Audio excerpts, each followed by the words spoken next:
welcome back to another episode of the Weekly Journal. This is your host, Chuck Rivers, alongside the one and only Billionaire Brown. What's going on, Mr. Brown?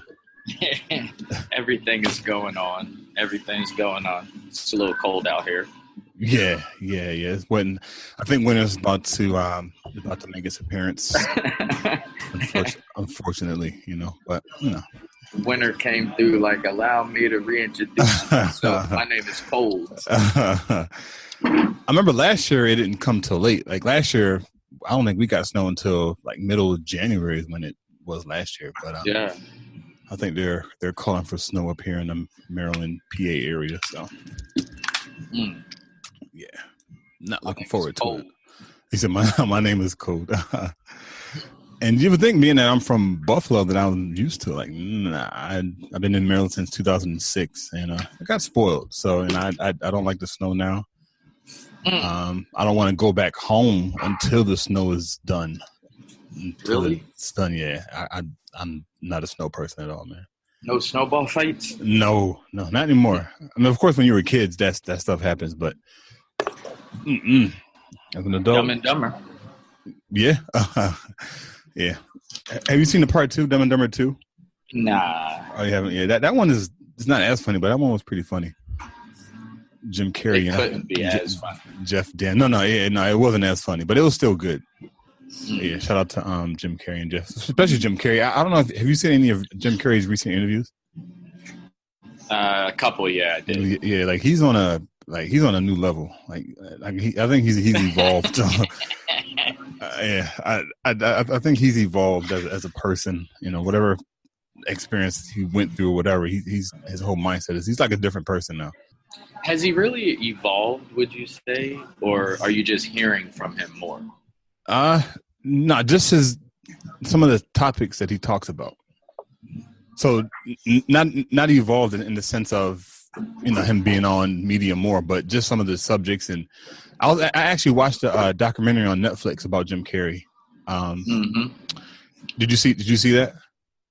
Yeah. Yeah. So after watching that documentary, I've seen small snippets of talks that he gave before then, but after watching that interview, like that documentary, it's like my whole mindset towards Jim Carrey changed. So when I say evolved, I mean as far as his mindset towards life.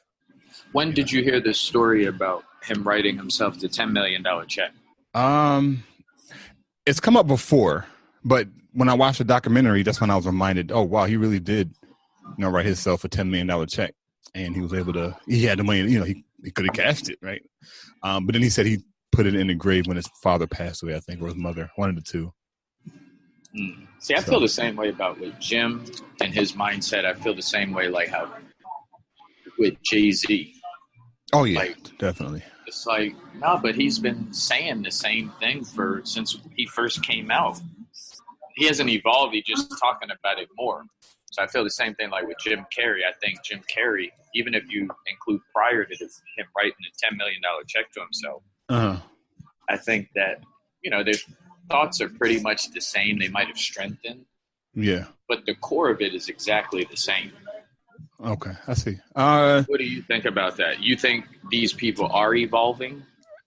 Jay-Z, or are you seeing them more talking about the subject matter more? No, I would say Malcolm X evolved. He was Malcolm X completely different, and then he, Yeah. I would say Jay-Z evolved. Like I watched a interview the other day. I think it was the Wall Street Journal. And he was on there talking to one of the chief editors. He may have been the CEO of the Wall Street Journal. And he was talking about his relationship with Beyonce and what happened. He talked about how that particular situation strengthened their relationship, and he started talking about economics and started talking about African Americans here in America. Like, so to me, it didn't seem like the Jay-Z that. Like that, me personally, is my opinion. In my opinion, that Jay-Z, what he said in that interview, I can't picture him saying that 8 or 9 years ago. Like especially early 2000s. What? Yeah, I can't. I'm sorry. It just his whole swag was like, I have a new profound level of respect for Jay-Z. I mean, I always like Jay-Z as an artist, and then even now when he first got into business, I'm like, okay, that's cool. But now, like after watching that interview, like, I have like a new profound level of respect for Jay-Z. Wait, what about when he said, because in the 90s he was saying stuff like, we get together like a choir to acquire what we desire. Yeah.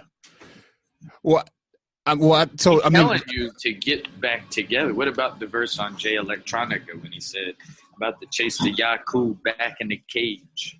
Yeah. Like, yeah. I mean, of course, there's always like glimpses of. There's going to be glimpses of a person's mindset, throughout their. Let's just stick to music. So throughout their musical career, like there's other artists like Kanye West, and I know we had this debate on the Success Radio where I said the Kanye West when he first came out with like College Dropout, Late Registration, and Graduation. Like to me personally, his message was a little bit different than it is today. Now today. Or is he not? Me personally, I think he went. He evolved, but I think he had well, no, because everyone has. He became a butterfly. He was a caterpillar. He became a butterfly, but yeah, no. I mean, no. You can. I mean, somebody can evolve, but still have demons. Or maybe that's not the right word, but still have these weights that's on their shoulder. And I think because I can't remember when the last interview I saw with Kanye West. I can't remember. But he still talks about the same issues, but I think now he's more angry now when he talks about it. And me personally, I think the passing of his mother had a lot to do with it. And of course, you just said the word angry. Would you consider Louis Farrakhan as angry? Louis Farrakhan? Is he angry? Is his message angry? Like you just said Kanye's is? Nah. But you can't you're not comparing them two right now, are you? No, the anger, yeah. The message, the anger side of their message. Yes, I am trying to find a comparison. So what I mean, there are glimpses of his message when he starts talking. I mean, yeah, he gets angry during but is his overall message anger? Absolutely not. George Bush doesn't like white people. Was that angry? Who? Was that angry? No, was that an angry message? That to me it was. No, you can say it. I can be walking down the street and say I don't like Dolphins fans. In that same tone. What's an example of his anger? Oh, he yells. Yeah, I mean, well, no, you don't have to yell to be. Well, I don't know. I don't know if there's a correlation between can somebody be angry and talk softly? Like, if I'm talking to a friend of mine and he say he stole like $100 from me, like would I sit there and be like, yo, bro, that's crazy. But man. How is his message angry though? You didn't get an example. Oh, Kanye West's message? Yeah, you said it was angry. No, not the way he delivered it. So I can't remember what show it was on, but when he started talking about whatever subject he was talking about, like only thing I remember was like his whole body language changed. Like he was really passionate. So maybe angry shouldn't have been the correct word. So he was very passionate about whatever topic he was talking about. Was he Steve Jobs passionate? No. What do you mean? Like rumor has it, all of Steve Jobs' executives and people on the board said he was really. He was an asshole. Yeah. Yeah, it was an asshole. Is it that type of are you saying Kanye is Steve Jobs type of? Passionate, anger, cursing people out, Kobe Bryant slapping his teammates. No, he's not. Slapping. No. Is it that angry? No. He's not. No. So his angry is if there is such a thing like a righteous anger, where let's relate to the Bible for people who are Christian. That God in the Bible displays sometimes like a Farrakhan anger. Yeah, right. Yeah, exactly. So yeah, okay. So yeah, like a righteous anger. Like he's mad, but he's mad about like the right. Like I'm tired of this happening to black people. I'm tired of this happening to all groups or whatever. I'm tired of the economic situation for this particular group, whatever. So he's angry, but it's like a righteous anger. Like okay. He's angry for a good cause. So going back to the Kanye West thing, when I listened to his music back then, he was still, like I said, still talking about some of the same issues, but I don't feel he was as angry / righteous in his message. So maybe I should say he's more outspoken outside of his music today than he was when he first came out. Well, that's the same with Jim Carrey then. Well, no. Jim Carrey. Outside of his movies, he's just more outspoken right now. No, but he's never talked about the stuff he's talking about now. Spirituality and talking about all this is not real. Like, me personally, I haven't seen any old videos of Jim Carrey talking about some of the stuff he's talking about today. Yeah, but you do have a lot of videos of him talking about other things outside of this. Because I don't recall a lot of footage of him being on interviews and putting out messages prior. I mean, you'll see him on like the Oprah show, and, stuff like that. Yeah, but even then, like, so say if he was like on the Oprah show, he's still like he may have, but he's not. Me personally, I don't think he was as heavy. Like every interview I've seen over the past 2 or 3 years of Jim Carrey has been talking about like spirituality and how we're all connected and how all this is like an illusion. Like he was talking about in a documentary. And or maybe you could be right. Like a Denzel to me. I put him, because Denzel be dropping some life-changing words. He does. He does. But he didn't do that. Not to say that he didn't feel the same way, but lately, the past couple of years, he's been like on fire. Yeah. I agree. On the other hand, you can go back and see footage of Kanye before he even made his first album, and he's wilding just like he is now. He's just as passionate when it comes to certain things, music and clothes and art. Mm-hmm. You can go back from before his first album was out, and he was just as passionate and outspoken. Okay. You don't agree? Well, I can't just because I haven't seen, like, when Kanye West first came out, I only heard him through his music. Like, I didn't see him in, me personally, I mean, not saying he wasn't, but I didn't see him in a lot of interviews and everywhere. I just strictly saw him in just through his music. And I didn't really start seeing him in on TV, like interviews and whatnot until probably the past 5 or 6 years. George Bush. So, yeah. But yeah, I don't know. It's, I think we're living in interesting times, I think overall there is a conscious evolution where people are starting to look at things from a different perspective with everything that's going on. So, and that could be it. It could be just an awakening where people are becoming, and because of social media, right, it's more accessible. Like, Facebook has over 1 billion users. So somebody uploads a video on Facebook, you potentially have, obviously all 1 billion are not going to see it, but you potentially have hundreds of thousands of people that can see that one video if it goes viral, so. All right. So you just said we're living in a very conscious world, and we were just talking about music.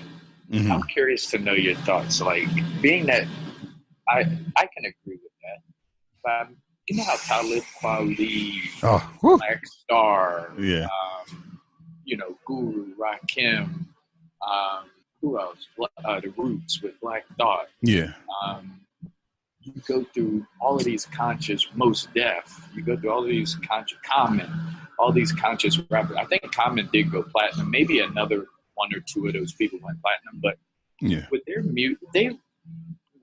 do you think their music would be perfectly fitting right now, or being that we are more conscious? Because back then it was a small, group of people who liked conscious rap.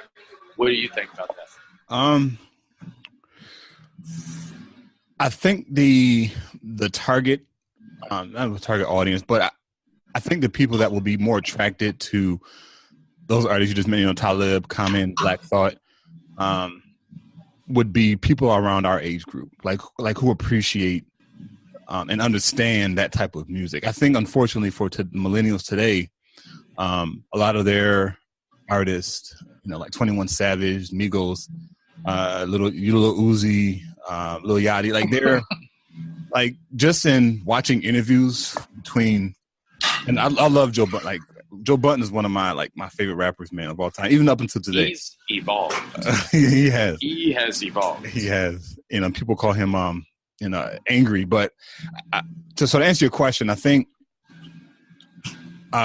it wouldn't.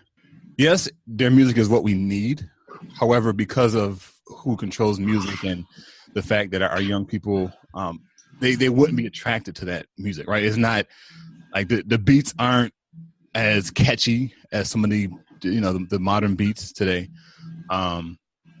It's not something that you'd be in a club dancing to, right? So it's unfortunate because like on my music plays, I have the last 3 or 4 Talib Kweli albums, man. I can just keep them on repeat. But if you played that in mainstream music, it wouldn't get a lot of play, unfortunately. So I don't know if that answers your question. Yeah, it does. Yeah, so I don't know. I wish that some of that type of music was more mainstream, but it's not marketable, unfortunately. So we have to deal with the 21 Savages and don't taking nothing away from them as artists. It's just I was watching Joe Budden was interviewing what's his name, Lil Yachty. He was interviewing Lil Yachty, and Lil Yachty said he's really not in it for the art of the music. He's just he's in it for the money. Wow. Okay. All right. And so, and being Joe Budden, who he is and where he come from, like, yo, that's crazy. I can't believe you just said that. So, they were going back and forth. Jay-Z said it. Who? Jay-Z said it back in the day. I want to rhyme like common sense, but I did 5 million. And I ain't been rhyming like common sense. Yeah. Yes. So Jay-Z knows, he knows. Yeah. So Jay-Z said the same thing. Mm-hmm. Lil Uzi, what's his name? Lil Yachty? Lil Yachty, yeah. Yeah, he may come back around and drop a 444 album 10 years from now. I'd be surprised. I'd be surprised, but yeah, that so huh? Yeah. No, I was gonna say that might be on his gold sheet. Who knows, man? I don't know. At this point, I don't know the future of music, man. I really don't. But so, all right, bro. So, and we won't be long for today's episode, man. I'll be just kicking it, man. It's called the Weekly Journal. That's what we do. We just kick it. So, this is episode 3 of a 3-part series that we started back on November 27th. We were talking about the importance of implementation. Then we talked about the week after that was the importance of clarity. And today we want to talk about the importance of goal setting. We hear it all the time, right? Jim Rohns, the Zig Ziglars, Les Browns. Every time they all talk about goal setting. But the question is how many people actually set goals? And not goals just where, hey, I want to make a lot of money. I want to improve my relationship. I want to improve my health. I think I mentioned this book before by Brian Tracy, Manage Your Time, Manage Your Life. And he was saying, well, those are wishes. When you say, hey, I want to make more money, that's a wish. That's not really a goal. So I guess because, you have a lot of experience yourself in entrepreneurship and you've been an entrepreneur probably the past 9, 10 years, probably a little longer than that. What's your take on goal setting and how has it impacted not only your life, but also your business? How has goal setting impacted my life? Yeah. It's impacted it by, like, without goal setting, I don't think I would feel as good every day. Like, it's funny to see a lot of people aren't happy. Like, they walk around, like, extremely happy. Yeah. Like Jerry Clark calls them permagrims, right? Mm-hmm. Hey, bro, you're breaking up a little bit. Still breaking up a little bit. How about now? Yeah, that's good. Okay, yeah. Bringing me happy, like, it brings happiness as far as, I got this thing done. Like, I'll say, for example, goal setting. I had a goal of brushing my teeth twice a day. Yeah. Right? Mm-hmm. For 45 consecutive days. On that 45th day, like, I felt great. But it was every day. It was 45 consecutive days, but it was a day broken down into a day, into a day, into a day, into a day, into the 45th day. Mm-hmm. But if I didn't have a goal, my point is there's something that no other, there's a feeling that accomplishing a goal that nothing else in life can give you. It's a feeling. Yeah. So whether you have a goal of, today I'm going to make this amount of calls, today I'm going to make this amount of emails, today I'm going to send out this amount of grants, today I'm going to set up, this, today we're going to do this. When you complete that, or when you know that you've done something, it gives you, like I said before, it gives you a feeling that nothing else can give you. Yeah. So that's how it impacts my life. Like today, I got so far, 95% of all of my goals accomplished for today. Nice. Chances are I feel internally better than everybody else who did not set any goals today. But more importantly, anyone who hasn't accomplished most of their goals today. Yeah. It's absolutely amazing. What do you think about it? Yeah. I like that. So for one, I agree with everything you said. Once you set a goal and you achieve it, like you feel amazing. And it could be the smallest thing. Like you said, for 45 days, your goal was to brush your teeth twice a day. A lot of people listening and probably saying, well, that was a goal. But it's more than the achievement of the goal, but it's more so that you develop the discipline over 45 days to do something that you said you were going to do. All right. So regardless of how small or how big, it's going to make an impact. All right. I think on Inner Success Radio, when I was talking about my push-up goal, right? I started small, started with 15 push-ups a day, and it was consistent. I did that every single day for about, I would say, 2 or 3 months. And then I moved it up to 50. And then I got to a point where I can do 100 push-ups in one. I think I may have been higher than that. It was a lot of push-ups. I would say it's a lot of push-ups I can do at just one time without resting. And it's because I set that goal and because I set those daily action steps that I was able to achieve it. Yeah, I think it's powerful what you just said. Like you said, well, some people may say, well, that's a little goal. And what I've found is that people who set goals don't say things like that. Yeah. Right? It's they don't have time to say, your goal, that's too small. Yeah. Right? It's just the way it is. But goal setting, there's a lot of power in it, and we do need to take it more seriously. Yeah, we do. And one of the challenges that I often run into when I'm setting goals, and because I'm pulled in so many, and I think I may have mentioned this before, is where I'm pulled in so many different directions. I may listen to a podcast, or I may read a book and be inspired to take on this new task or this new idea. I'm like, wow, this is amazing. And then the goal I had set is now null and void. Like I didn't even give time for that to unfold and to come into fruition because this new idea popped into my head, and now I'm focusing on this thing. So I found and I continue to find myself, and I'm working on it daily, to where I'm not reaching for the next best thing. Right, I'm focused in on 2 or 3 particular goals at a time. Now, Brian Tracy, he in his book, he talks about setting 10 goals. But he breaks it down. He said, set 10 goals, write them out every day and whatnot. That may work for some people, right? Obviously, Brian Tracy, very esteemed, business person and, top-notch guy. So, of course, if he's saying, hey, set 10 goals, write them down every day, you'll achieve 80%, 90% of them. But I think for people like me who are in my shoes where they're idea-driven, like the ideas always flowing in their head, that they have to stay focused on 2 or 3 goals. Right. Like I'd rather achieve 100% of 3 goals than 1% of 10 goals, or 10% of 10 goals, I should say. See, and that's the thing.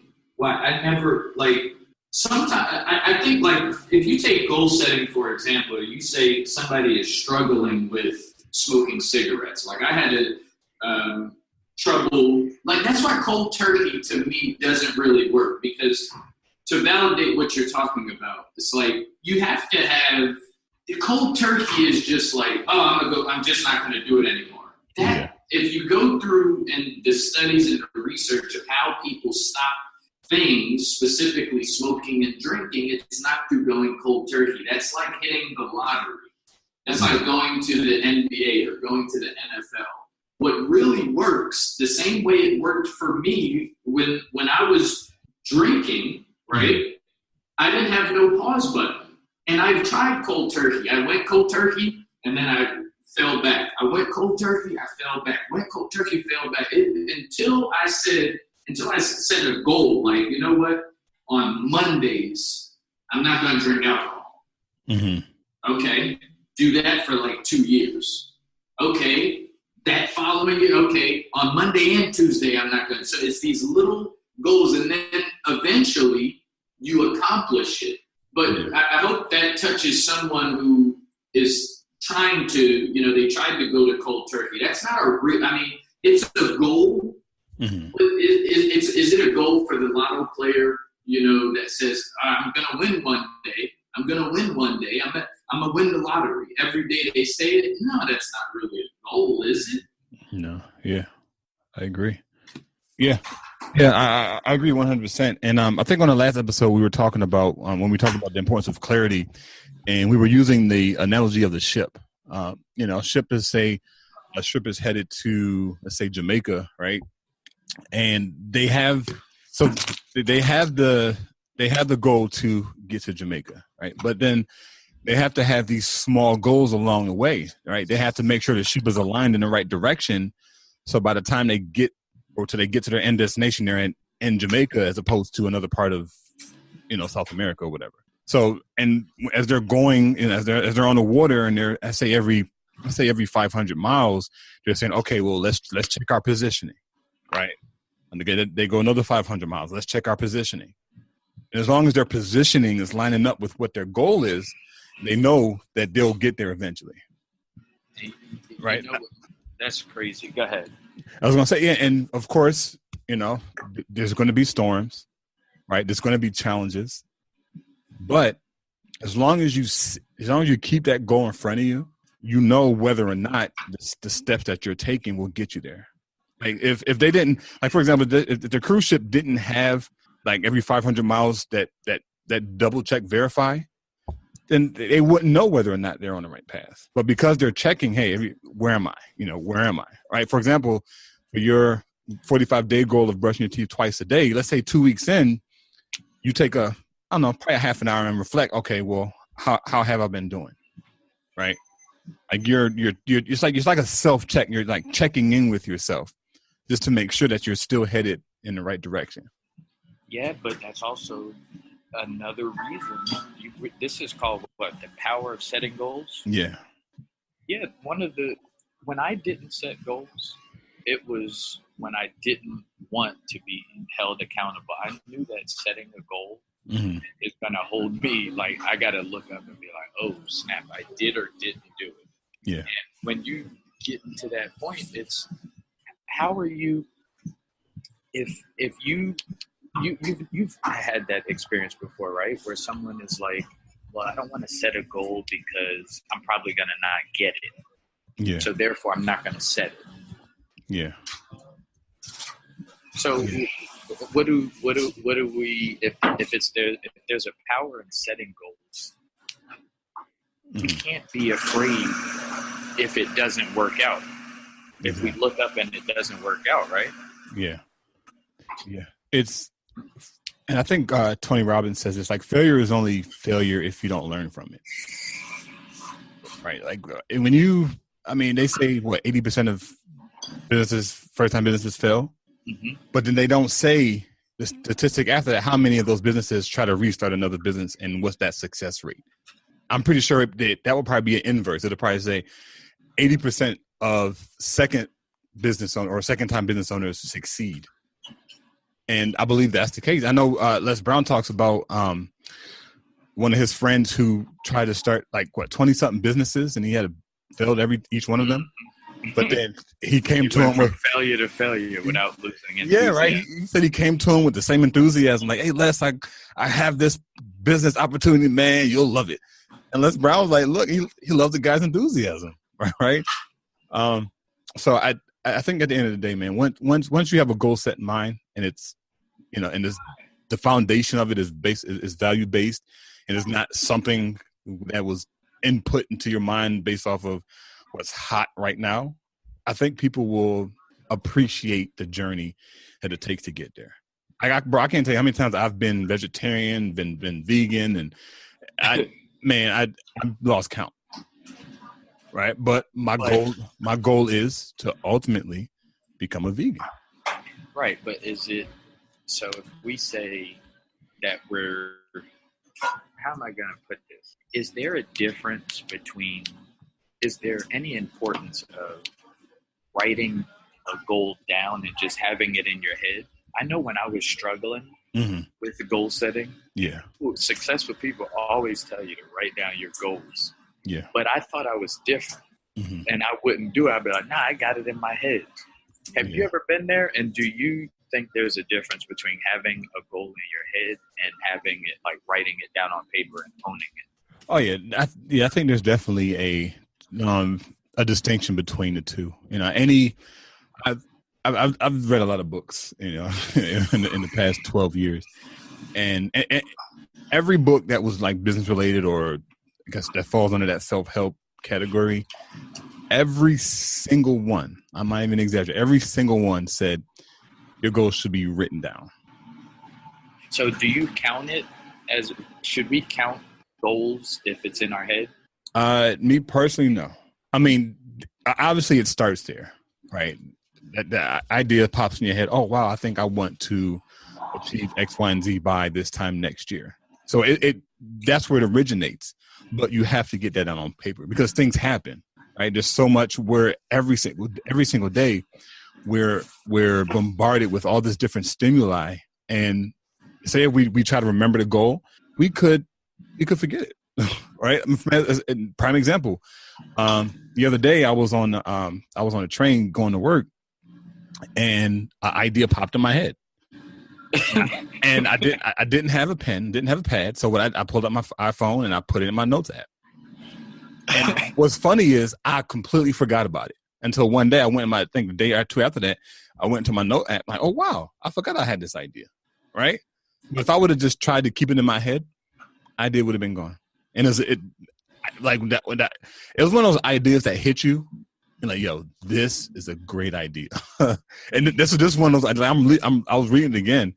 I'm like, wow, this is a damn good ass idea. Like, I'm feeling it, right? But I would have forgot it if I didn't write it down or put it down in my phone. So the question is, should we count it as a goal if we don't write it down? No, it's just an idea. So it's not a goal. You're saying it's okay. All right, we agree there. Yeah. See, because I think the worst part about it, bro, is that when you're against writing down your goals, at least I thought I was still a goal-oriented person. Yeah. And I think that's the tough spot.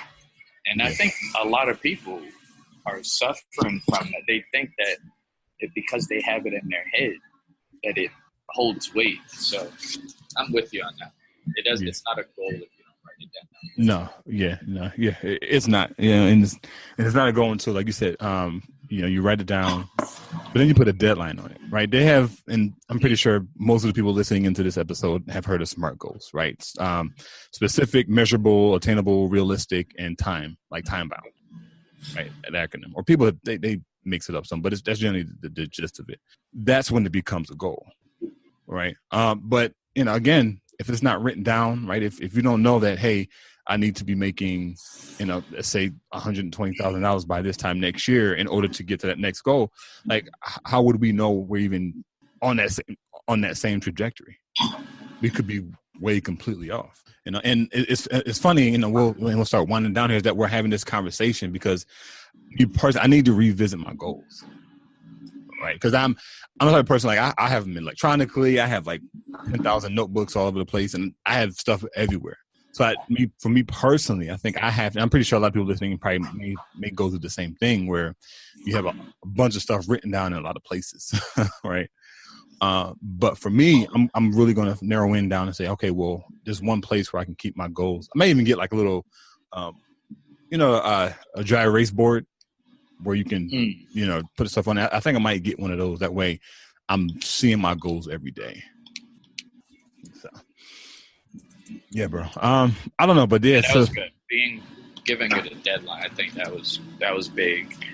And I also believe that the more specific you are, the better too. We were talking about Jim Carrey earlier. Yeah. And the amazing part about that story that he brought from his mind into reality was that he was specific. Yeah. With that number, right? He was specific, like, 10 million. And I believe it was the actual check for 10 million. Yeah. That exact amount. So Yeah. being specific plays a major key. Yeah. What do you think about that? Yeah, no, I agree. You know, like the more specific you are, the clearer the path will be to get there.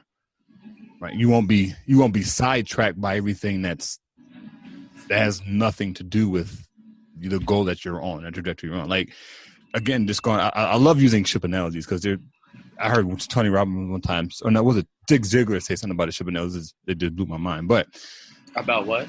About ship. Like he said.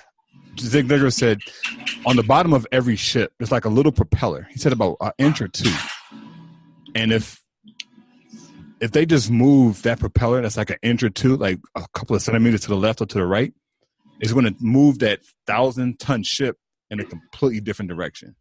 So just this 1 inch, 2 inch flat thing on the bottom of the ship, if that's moved to the left or to the right a few centimeters, it's going to change the trajectory of this 1,000-ton ship. And like, wow, that's right. That's powerful, right? It is. All right. So when you know, right, if you're going to Montego Bay, Jamaica, you know exactly where you're going.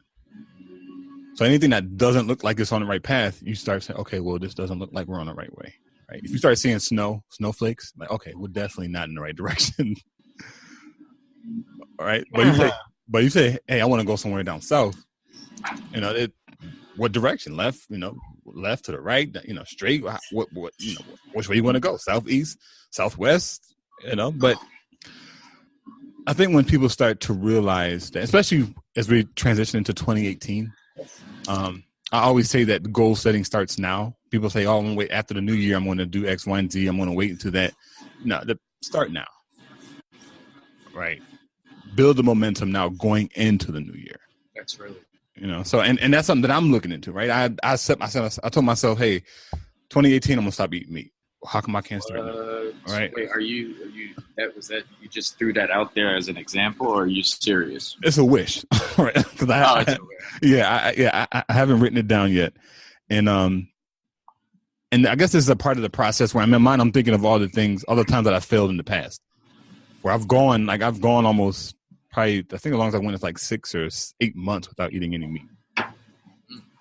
Right. But then I fall by the wayside, as Jim Rohn would say. All right. I'll go up again. Another 3 or 4 months, no meat, fall again.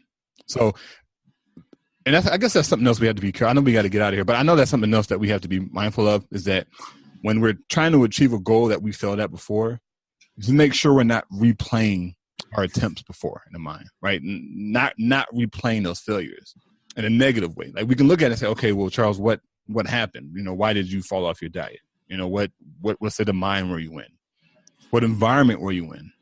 What information were you consuming? Like all that comes into factor. It's not just the fact that, hey, I stopped eating meat. There's a lot of stuff, or I started eating meat again after I stopped. There's a lot of stuff that goes into it. And I think once we start doing that self-inquiry, we'll be more motivated to say, okay, I think I'm going to attack it this time, but take this approach. I like that. Yeah. So, so that's all I have, bro. I don't know if you have anything else, man. But I really enjoyed today's episode, man. Yeah, I did too. I mean, we got to throw in something with health. So when you were just talking about,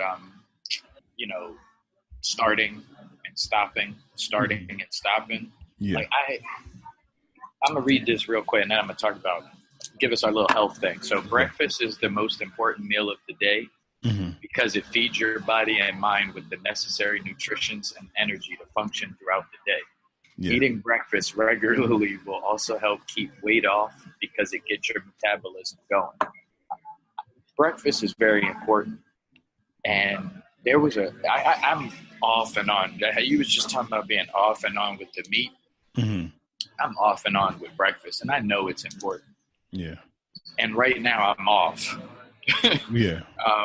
Breakfast is something, and the fact that you just said can't relive your past failures, I'm going to eat breakfast guaranteed tomorrow.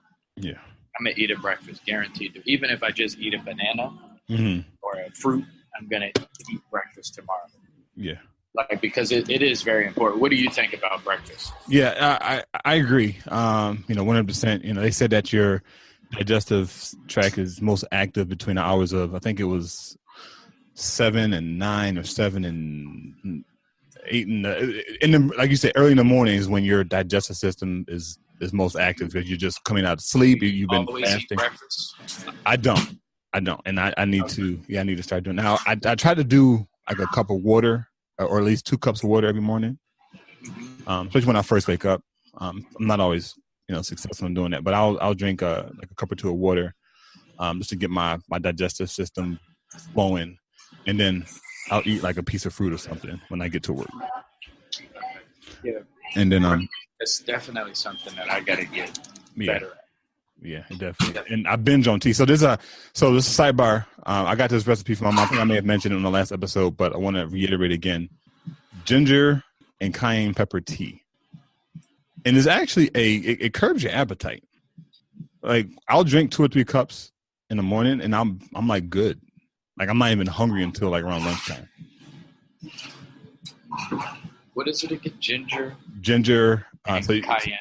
Yeah, and cayenne pepper. Only a little bit of cayenne because cayenne pepper is very strong. So you do your, you can do the ginger root and you can boil it for about 45 minutes, and then of course drain it and pour it into a cup, and then sprinkle a little cayenne pepper in there with a little sweetener.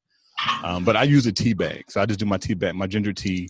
Put a little bit of cayenne pepper in my teacup, a little bit of maple syrup, not maple, agave sweetener, and yeah, man, it's potent. I'll say that. That's very good. I like it. Yeah, it's definitely potent. So give it a shot, guys. Yep. All right, bro. Well, so again, this is the last part of a 3-part series we did. We first talked about the importance of implementation on episode number 12. Episode 13, we talked about the importance of clarity. And today's episode you're listening into right now, we were talking about the importance of, or the power of goal setting. So we appreciate you again so much for tuning in to today's episode. Be sure to check us out on Facebook at The Weekly Journal. You can also catch us on the Black Podcasters Network on Spreaker as well. We were just recently accepted into iHeartRadio, so be sure to check us out on there. And of course, we are on iTunes as well. And wait, they got to write us a review. Oh yeah. Please be sure. They have to write us a review. Yeah. What are they doing? Yo, write us reviews. Read the reviews. Then we just on the health tip. Write us a review. Yeah, and let us know what you think. Whether it's on iHeart, whether it's on I don't know if they can leave reviews on iHeart, but thumbs up, thumbs down. We want thumbs down, something. Yeah, but hit us up. Let us know what you think. If you guys have any topics you want to hear about on the show, be sure to leave it on the Facebook fan page, The Weekly Journal. Again, The Weekly Journal over on Facebook. And until next episode, bye for now.